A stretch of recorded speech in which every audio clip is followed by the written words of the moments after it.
আরে মালিক, এ কি করলে? সব জল পড়ে গেল তো। এবার তুমি কাকজান অবস্থায় বাড়ি যাও। আরে মালিক, আমাকে দিয়ে আবার কি করবে?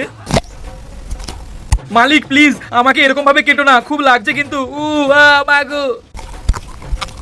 আই মালিক, তুমি তো আমার মুখটাই কেটে দিলে, আমি আর কথা বলতে পারবো না। মাইসেলফ ফায়ার আগুন, সবাইকে জ্বালিয়ে খাক করে দেবো সালা। মা গো, বাবা গো, মালিক আমার পদরা পুরো পুড়ে গেল যে।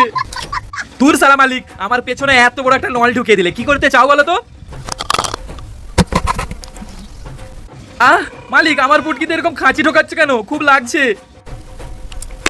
সালা পোঙা মালিক, আমার পুটকিটাই ফুটো করে দিল একদম। আরে মালিক, তুমি এত কষ্ট না করে তুমি তো পুকুরে গিয়ে চান করে নিলেই হয়, তা না করে এতক্ষণ ধরে পোঁদ মারাচ্ছে।